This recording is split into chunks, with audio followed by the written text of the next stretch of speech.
विज्ञान से जुड़ी नवीनतम वीडियो को देखने के लिए चैनल की सदस्यता लेना ना भूलें और विज्ञान से संबंधित सभी वीडियो पर जानकारी लेने के लिए बेल आइकन जरूर दबाएं।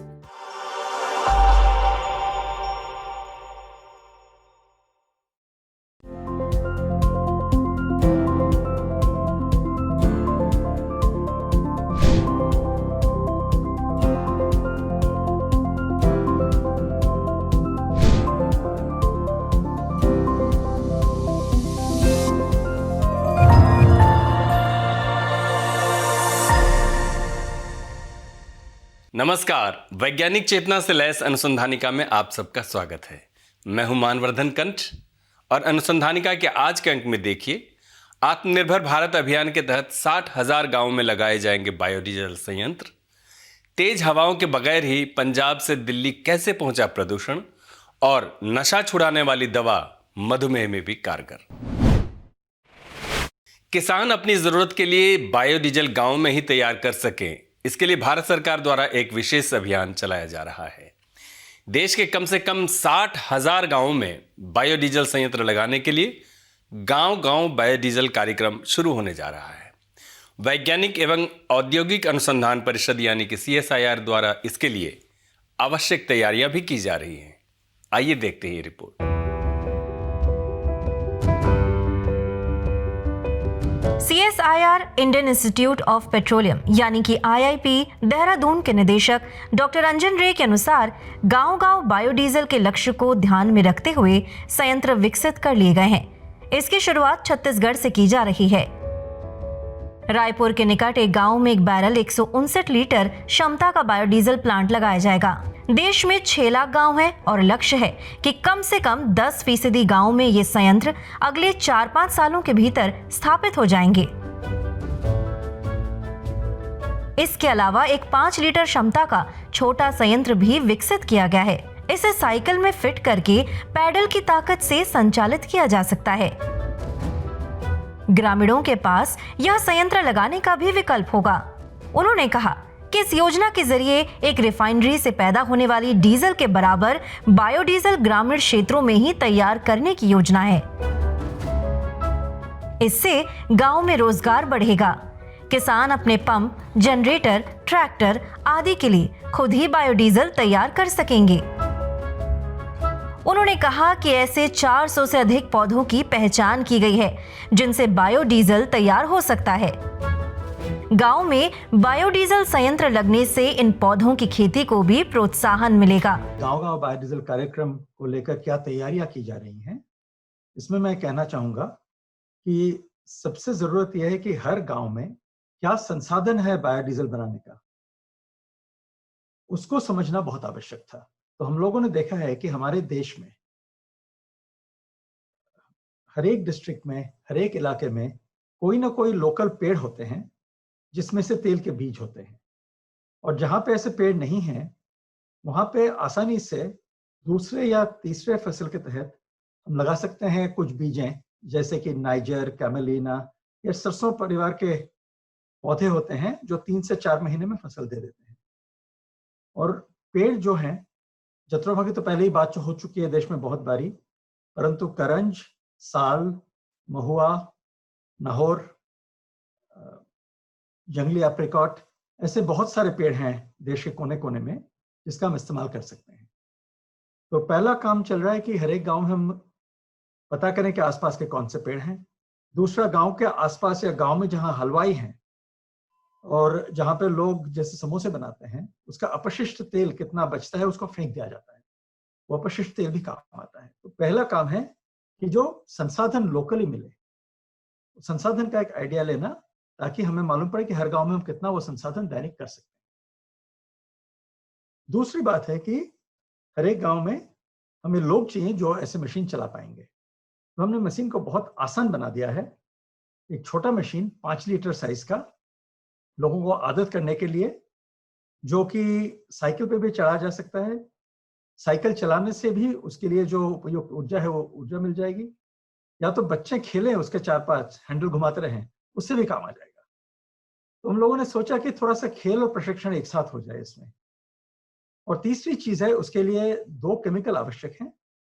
फिलहाल उसका सप्लाई हम IIP से ही करेंगे, परंतु देश में मेथनॉल इकोनॉमी की बात चल रही है और जैसे ही मेथनॉल इकोनॉमी व्यापक होता रहेगा, हर गांव में इन 2 केमिकल से 1 केमिकल है मेथनॉल, वो आसानी से उपलब्ध हो जाएगा। CSIR ने पौधों के बायोडीजल में इस्तेमाल के बाद उत्पन्न होने वाले कचरे के इस्तेमाल की भी तकनीक विकसित की है, जो अतिरिक्त आय का जरिया बनेगा।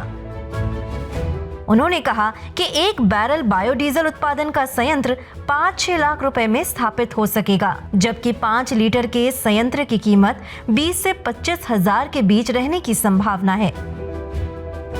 पंप और जनरेटर 100% बायोडीजल से चलाए जा सकते हैं, जबकि ट्रैक्टर में 20% तक मिलाया जा सकता है। बायोडीजल की उपलब्धता बढ़ने पर ट्रैक्टरों के इंजन में बदलाव के लिए भी कंपनियों को कहा जाएगा। पंजाब कृषि विश्वविद्यालय लुधियाना के वैज्ञानिकों ने एक शोध में दावा किया है कि सर्दियों के दौरान जब दिल्ली में प्रदूषण चरम पर था, तब पंजाब में हवाओं की गति बेहद शांत थी, जिससे प्रदूषण कणों का 350 किलोमीटर दूर दिल्ली पहुंचना संभव नहीं है। ऐसे में जानना दिलचस्प होगा कि तेज हवाओं के बगैर पंजाब से दिल्ली कैसे पहुंचा प्रदूषण। आइए देखते हैं ये रिपोर्ट।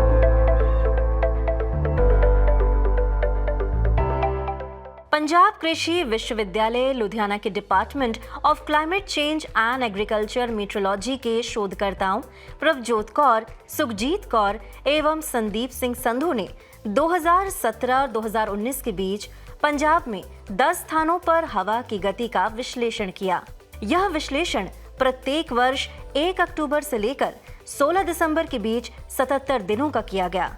शोध टीम की प्रमुख प्रभजोत कौर ने कहा कि हवा में प्रदूषण के दूर तक बहने की संभावना तभी रहती है जब हवा की गति 5 किलोमीटर प्रति घंटा से ज्यादा हो। हवा की गति कम होने पर प्रदूषण कण मुश्किल से कुछ ही किलोमीटर तक जा सकते हैं।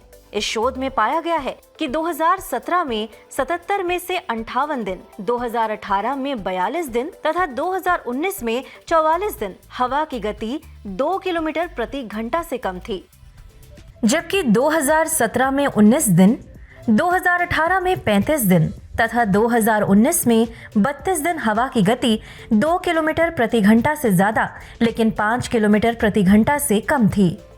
3 सालों में सिर्फ एक दिन 7 नवंबर 2019 को हवा की गति 5.9 किलोमीटर प्रति घंटा दर्ज की गई, लेकिन इस दिन हवाओं का रुख दक्षिण पूर्व पूर्वीय थी, यानी हवाएं हरियाणा दिल्ली की तरफ से पंजाब की ओर आ रही थी। अध्ययन में दावा किया गया है कि हवाओं के रुख से साफ है कि न तो पंजाब से प्रदूषण बाहर निकल पा रहा था और न ही बाहर से पंजाब में आ पा रहा था। यह स्थिति एक बंद कमरे जैसी थी। दरअसल अक्टूबर नवंबर में तापमान घटने के कारण हवाओं का प्रवाह न्यूनतम हो जाता है, जिससे प्रदूषण कण हवा में लटके रहते हैं। यह वायुमंडल में एक ज्यादा ऊंचाई पर नहीं बढ़ पाते। इस शोध से उन दावों पर भी सवाल खड़े होने लगे हैं जिनमें ये कहा जाता है कि दिल्ली में प्रदूषण के लिए पंजाब की पराली जिम्मेदार है।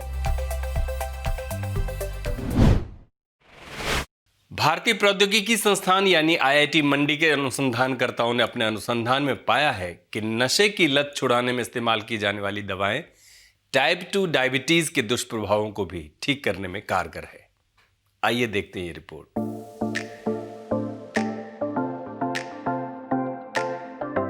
भारतीय प्रौद्योगिकी संस्थान IIT मंडी के अनुसंधानकर्ताओं ने उस प्रक्रिया का पता लगाने में सफलता प्राप्त की है जिसमें शरीर में इंसुलिन की अधिक मात्रा होने पर उससे प्रतिरोध उत्पन्न होता है, जो मधुमेह से जुड़ा है।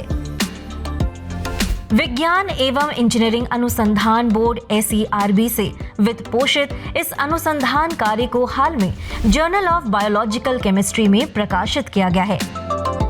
IIT मंडी में मौलिक विज्ञान के स्कूल में एसोसिएट प्रोफेसर प्रसन्नजीत मंडल ने कहा, इंसुलिन एक हार्मोन है जिसका स्राव अग्नाशय से होता है और इसका इस्तेमाल कोशिकाएं रक्त से ग्लूकोज को सोखने के लिए करती हैं।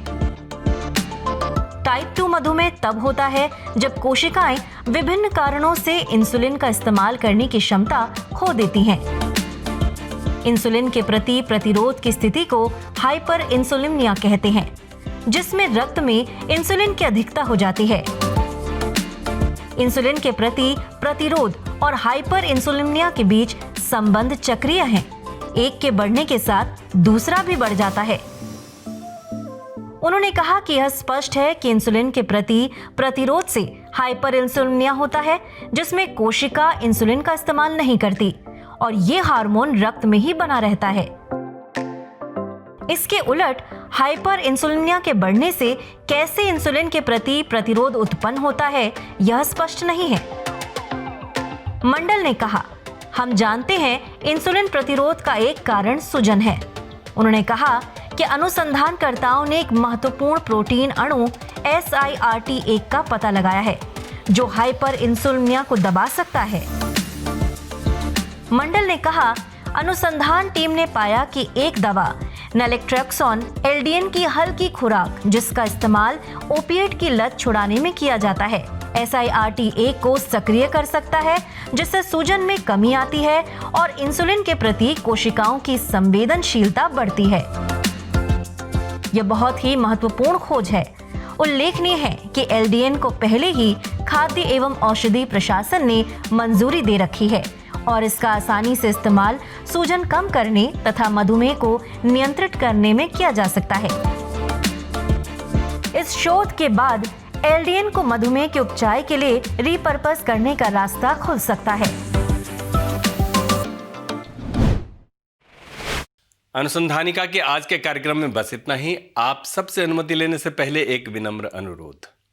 विज्ञान, प्रौद्योगिकी, आविष्कार और नवाचार जगत के विश्वसनीय कार्यक्रमों को देखने के लिए अपने मोबाइल पर इंडिया साइंस ऐप अवश्य डाउनलोड करें। एक बात और, देश का अपना विज्ञान चैनल इंडिया साइंस अब फेसबुक, ट्विटर, यूट्यूब, लिंक्डइन और इंस्टाग्राम पर भी उपलब्ध है। हमारे कार्यक्रमों के बारे में आप अपने सुझाव हमें ईमेल कर सकते हैं। हमारा ईमेल पता है feedback@indiascience.in। अगले सप्ताह हम फिर हाजिर होंगे अनुसंधानिका के रोचक अंक के साथ। तब तक आप अपना ख्याल रखिए और हमें दीजिए अनुमति। नमस्कार।